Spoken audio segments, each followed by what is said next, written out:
Hi guys, welcome back to Flora Fun and Food. My name is Lauren and today I'm going to show you how I made a personalized bridal shower gift for a friend at work. Let's go.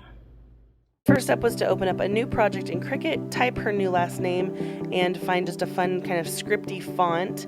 Underneath that I wanted to put established 2024, and this font obviously didn't have number characters, so I found a more blocky font. Then I went in with the line shape to just kind of balance out the bottom line of text, but I ended up not liking how thin the line shape was. I couldn't adjust the width of it, and I knew that when I cut this it wasn't going to be thick enough to stencil out, so I went in with the rectangle shape instead to where I could manipulate it just a little bit better, and I realigned everything vertically and horizontally just to make sure it was all in line with each other and centered. Once I was happy with the design, I needed to measure my cheese board just to kind of make sure I had the right size and it was going to look right. So then I went in with the A for their wine glasses and found a font that I liked. Again, just kind of resizing it as needed, just kind of, measure your surface and decide how tall and how wide you want things. So I had these a little bit too big, so I ended up having to make them a little bit smaller. Went ahead and made these. I used Cricut's flexible stencil, and it's okay. I'm not sure I'm a pro at it yet. So as you can see here, I'm starting just by peeling off the stickers of the wine glasses and cleaning the surface with rubbing alcohol, shaking my Armour Etch, and then getting my stencils cut and weeded. The stencils were not my friend. We fought a lot. So I weeded out what I needed to, and then I was like, maybe this will be easier if I use some transfer tape so that everything stays together and I don't have to manipulate it so much. So I put some transfer tape on this first one. Finally got it to peel off on itself. It was kind of tricky. And since the wine glass is round, the stencil did not play nice. And so my issue was I had a lot of bubbles, I had a lot of creases. It didn't want to flatten the way I was hoping it would. And at the final product, it bled through a couple places, but it was fine. So I decided the transfer tape was hard, so I was going to see if it was just going to be better to put the stencil directly on. It was just as much of a struggle. So if you guys have tips or tricks for using stencils on non-flat surfaces, please let me know, because this was a little frustrating. So then I went in and put in the final pieces that were missing, and yeah, we're just going to be okay with it.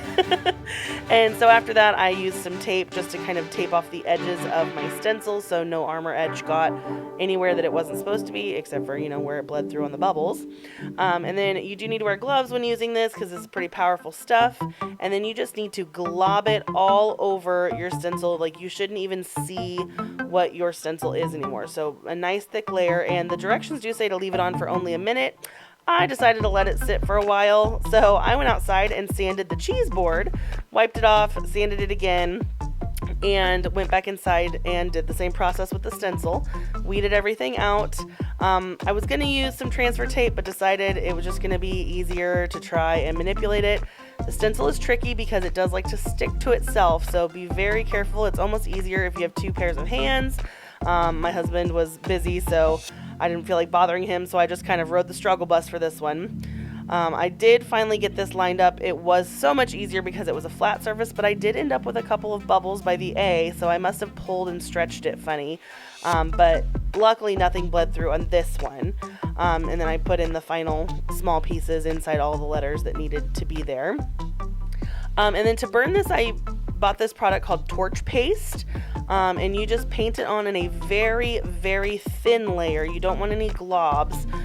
It even said to use like a squeegee tool to get off the excess, but I painted very thinly this torch paste on the board, and then you need to let it sit and dry for about 2 minutes. So in that time, I went to the sink and used some lukewarm water to rinse off the Armour Etch, and then I pulled the stencil and tape off. You can see the stencil kind of got stuck, and then wiped it off, and they're decent. There were a few imperfections, but hey, it's a homemade gift.